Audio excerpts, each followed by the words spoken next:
children. Today we are going to read this chapter, that is chapter 2, physical features of India further, and in today's video we are going to discuss further about the Peninsular Plateau. तो हमने जो पिछला video था वहाँ पे peninsular plateau के बारे में पढ़ना शुरू किया था। वहाँ पे हमने जाना कि जो पेनिनसुलर प्लेट्यू है वो क्या है। तो हमने देखा वो एक टेबल लैंड है और साथ में हमने देखा कि वो किससे बना है। तो हमने वहाँ पे पढ़ रखा है कि वो ओल्ड क्रिस्टलाइन इग्नियस और मेटामॉर्फिक रॉक से बना है, और ऐसे करके हमने इसका फॉर्मेशन कैसे हुआ इस बारे में भी जाना। आगे बढ़ के हमने देखा कि यहाँ पे किस तरीके के वैलीज़ और हिल्स हमें देखने को मिलता है, और हमने यहाँ पे पढ़ा कि इसको हम दो हिस्सों में बांट सकते हैं, वो है तुम्हारे सेंट्रल हाईलैंड्स और डेक्कन प्लेट्यू। तो हमने यहाँ पे पढ़ रखा है कि नर्मदा के ऊपर का जो हिस्सा है जहाँ पे मलबा प्लेट्यू आता है, ऐसे करके छोटानागपुर प्लेट्यू, ये सब किसका हिस्सा है। तो हमने ये पढ़ा कि ये जो पोर्शन है इसको हम सेंट्रल हाईलैंड्स कहते हैं, और जो नर्मदा रिवर है उसके जो नीचे वाला हिस्सा है उसको हम क्या कहते हैं, तो उसको हम कहते हैं डेक्कन प्लेट्यू। तो अब हम यहाँ पे कल हमने डेक्कन प्लेट्यू के बारे में पढ़ना शुरू नहीं किया, हमने वहाँ पे सेंट्रल हाईलैंड्स के बारे में पढ़ लिया है। तो हमने आज यहाँ पे क्या पढ़ेंगे, तो आज हम यहाँ पे पढ़ने वाले किस बारे में, तो हम यहाँ पे डेक्कन प्लेट्यू के बारे में पढ़ना शुरू कर रहे हैं। So now let's begin. The Deccan Plateau is a triangular landmass that lies to the south of the river Narmada. तो याद रखो ये वो ट्राइंगुलर लैंडमास है। ट्राइंगुलर मतलब जो ट्राइंगल शेप का। तो ये देखो ऐसे मैं उल्टा कर देती हूँ, तो ऐसा वाला जो शेप का ये ट्राइंगुलर लैंडमास है जो पड़ता है नर्मदा रिवर। तो ये मैंने यहाँ पे मैप जो है यहाँ पे तुम्हें नर्मदा रिवर कल भी दिखाया था। तो इस मैप को अगर हम उल्टा करेंगे तो यहाँ पे देखो लगभग ऐसा ट्राइंगल ये फॉर्म करता है। तो ये एक ट्राइंगुलर लैंडमास है जो कौन से साइड में पड़ता है, तो याद रखो साउथ ऑफ नर्मदा रिवर को ये पड़ता है। तो ये चीज़ यहाँ पे बताया गया है कि जो डेक्कन प्लेट्यू है वो एक ट्राइंगुलर जमीन का हिस्सा है, लैंडमास है जो पड़ता है कहाँ पे, तो बोला है south of the river Narmada. तो उसके साउथ की ओर, नर्मदा रिवर के साउथ की ओर हमें ये देखने को मिलता है।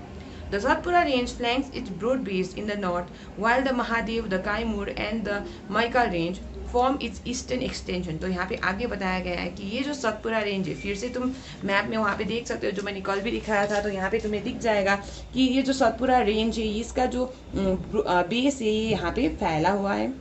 तो यही चीज़ बुक तुम्हें बता रहा है। इसके नॉर्थ में यानी कि जो डेक्कन प्लेट्यू है उसके नॉर्थ में वहाँ पे हमें क्या देखने को मिलता है, तो वहाँ पे हमें सतपुरा रेंज देखने को मिलता है जो अपना जो बेस है वहाँ पे वो फैला हुआ है। और आगे यहाँ पे बताया गया है कि तुम वहाँ पे देख सकते हो, while the Mahadev, the Kaimur hills and the Michael range form it's eastern extension. तो इसका ईस्टर्न एक्सटेंशन कौन सा वाले रेंजेस बना रहे हैं, तो यहाँ पे याद रखना है तुमको कौन से। तो यहाँ पे तुम्हें महादेव हिल्स दिख जाएगा यहीं पे, ऐसे करके ये जो ऐसा जो लाइन है यहाँ पे तुम्हें दिख रहा होगा। तो यही वाला जो लाइन है यहाँ पे महादेव हिल्स पहले से लिखा हुआ है, यहाँ पे मैंने माइकल रेंज यहाँ पे मैंने लिख दिया है।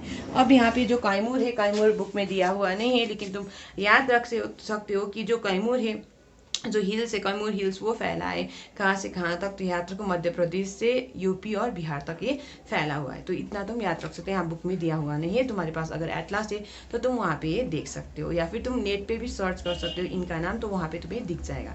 तो यहाँ पे तुम्हें क्या बताया जा रहा है, तो डेक्कन प्लेट्यू क्या है, तो एक ट्राइंगुलर लैंडमास है जो साउथ में पड़ता है कौन से रिवर के, तो याद रखो नर्मदा रिवर के। तो आगे यहाँ पे बताया जा रहा है कि इसके नॉर्थ की ओर यानी कि जो रेंज यानी कि जो डेक्कन प्लेट्यू है उसके जो नॉर्थ की ओर वहाँ पे हमें क्या देखने को मिलता है, तो याद रखो वहाँ पे हमें कौन सा रेंज देखने को मिलता है, तो वहाँ पे सतपुरा रेंज देखने को मिलता है।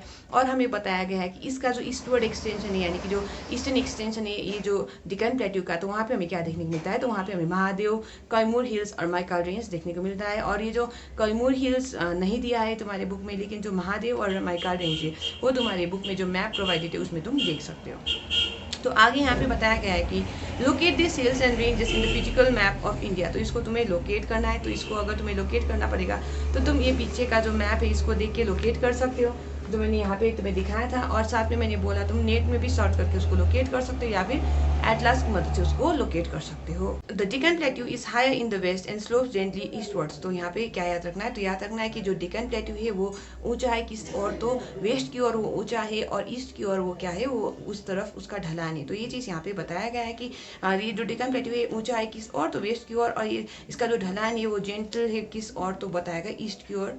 तो आगे यहाँ पे देखने को मिलेगा an extension of the plateau is also visible in the northeast, locally known as the Meghalaya Karbi Anglong plateau and north Cachar hills. तो यहाँ पे तुम्हें बताया जा रहा है कि ये जो डेक्कन प्लेट्यू है इसका हमें एक्सटेंशन हमें देखने को मिलेगा कहाँ पे, तो इसका हमें भाग देखने को मिलेगा नॉर्थ ईस्ट में भी, और वहाँ पे कौन से रूप में, तो बोला गया मेघालय में। तो जो मेघालय स्टेट में वहाँ पे जो मेघालय प्लेट्यू है वो वाला जो भाग इसकी हम बात करें। और साथ में आगे यहाँ पे कार्बी आंगलोंग प्लेट्यू के बारे में बताया गया है और नॉर्थ कचार हिल्स के बारे में यहाँ पे समझाया गया है। तो याद रखो ये कार्बी आंगलोंग प्लेट्यू और जो नॉर्थ कचार हिल्स है वो कहाँ पे है, तो याद रखना है तुमको ये असम में है।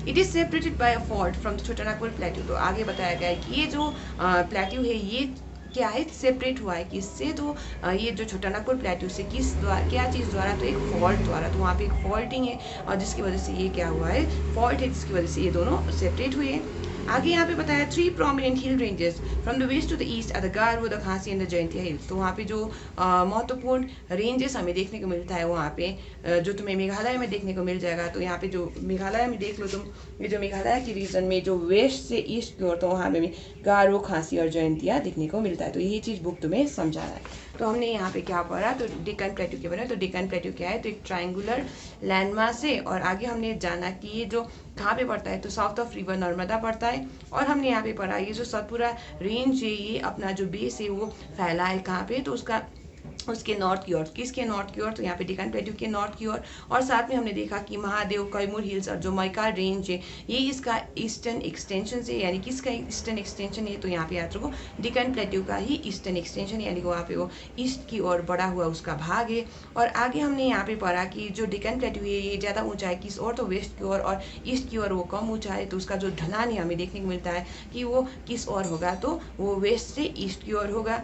और आगे यहाँ पे हमने पढ़ा कि इसका जो एक्सटेंशन है वो हमें देखने को मिलता है नॉर्थ ईस्ट में भी। और हमने वहाँ पे पढ़ा किस बारे में, तो हमने मेघालय के बारे में पढ़ा, साथ में वहाँ पे हमने कार्बी आंगलोंग प्लेट्यू के बारे में पढ़ा और नॉर्थ कचार हिल्स के बारे में पढ़ा। और मैं तुम्हें बताया कि जो मेघालय स्टेट है वहाँ पे मेघालय प्लेट्यू, शिलोंग प्लेट्यू करके हम वहाँ पे एक प्लेट्यू है ऐसे करके। आगे हमें या नॉर्थ कचार हिल्स और ये जो तुम्हारा कार्बी आंगलोंग प्लेट्यू है ये हमें देखने को मिलता है कहाँ पे, तो ये हमें असम के रीजन में देखने को मिलता है।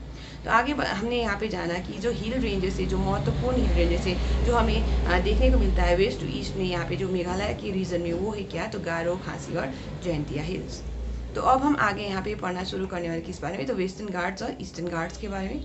तो याद रखो घाट्स क्या है, तो ये घाट्स हम माउंटेन रेंजेस को कहते हैं। तो बहुत सारे माउंटेन्स जो मिलके एक रेंज फॉर्म करता है, तो उस माउंटेन रेंजेस को हम क्या कहते हैं, घाट्स कहते हैं। तो यहाँ पे तुम्हें देखने को मिलेगा the Western Ghats and the Eastern Ghats mark the western and eastern edges of the Deccan plateau respectively. तो याद रखो ये जो वेस्टर्न घाट है और जो ईस्टर्न घाट है, फिर से मैप की ओर आते हैं। तो यहाँ पे जो वेस्टर्न घाट है और ये जो ईस्टर्न घाट है ये क्या करता है, मार्क करता है एजेस यानी किसका किनारा, क्या चीज़ का किनारा, तो ये जो डेक्कन प्लेट्यू है इसका किनारा ये मार्क करता है। तो ये चीज़ तुम्हें यहाँ पे याद रखना है। तो ईस्ट की ओर ईस्टर्न घाट होगा और वेस्ट की ओर वेस्टर्न घाट होगा। तो ये चीज़ रेस्पेक्टिवली जो समझा रहा है, तो यहाँ पे याद रखना है क्या चीज़, जो वेस्टर्न घाट है और जो ईस्टर्न घाट है ये मार्क करता है क्या, western and the eastern edges. तो वेस्टर्न किनारा और ईस्टर्न किनारा मार्क करता है किसका, तो डेक्कन प्लेट्यू का। तो वेस्टर्न साइड में वेस्टर्न घाट होगा और ईस्टर्न साइड में ईस्टर्न घाट होगा। Western Ghats lie parallel to the western coast. तो ये चीज़ जो मैंने तुम्हें समझाया, ये जो वेस्टर्न घाट होगा वो वेस्ट की साइड होगा और वो जो पैरेलल रन करेगा किसके साथ, तो बोला गया वेस्टर्न कोस्ट के साथ। नेक्स्ट यहाँ पे बताया गया they are continuous and can be cross through passes only. तो याद रखो ये क्या है, तो ये कॉन्टिन्यूस है। वहाँ पे तुम्हें जो उसको जो क्रॉस करने के लिए हम सिर्फ पासेस का मदद वहाँ पे ले सकते हैं। अब पासेस क्या है, तो याद रखो ये रास्ते है, ये पाथ है जो हमें देखने को मिलता है कहाँ पे, तो माउंटेन में। और इनकी मदद से हम क्या कर सकते हैं, उनको पास कर सकते हैं, यानी कि उसको हम पार कर सकते हैं, किस चीज़ को, तो माउंटेन्स को। तो यही चीज़ यहाँ पे बताया गया है कि ये जो वेस्टर्न घाट से ये क्या है, ये कॉन्टिन्यूअस है और इनको हम क्रॉस कर सकते हैं किसकी मदद से, तो पासेस की मदद से ही।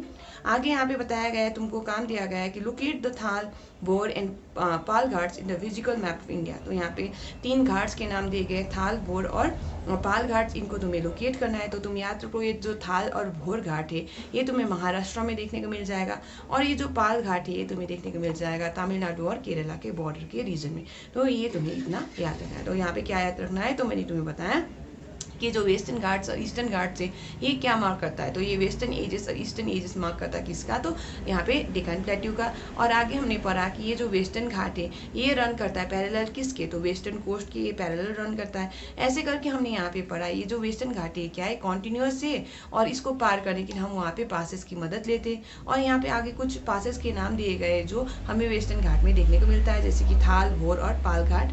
और आगे मैंने तुम्हें बताया थाल और भोर घाट तुम्हें कौन से स्टेट में दिख जाएगा, तो महाराष्ट्र में दिख जाएगा। ऐसे करके जो पाल घाट है वो तुम्हें देखने को मिलेगा कहाँ पे, तो बॉर्डर के एरिया में कौन से मतलब कौन कौन से स्टेट्स के बीच में, तो वहाँ पे हमें केरला और तमिलनाडु के बीच में ये देखने को मिल जाएगा। तो आज हम यहीं तक पढ़ेंगे, ये जो चैप्टर है इसको हम कंटिन्यू करेंगे पढ़ना in the next class. Thank you.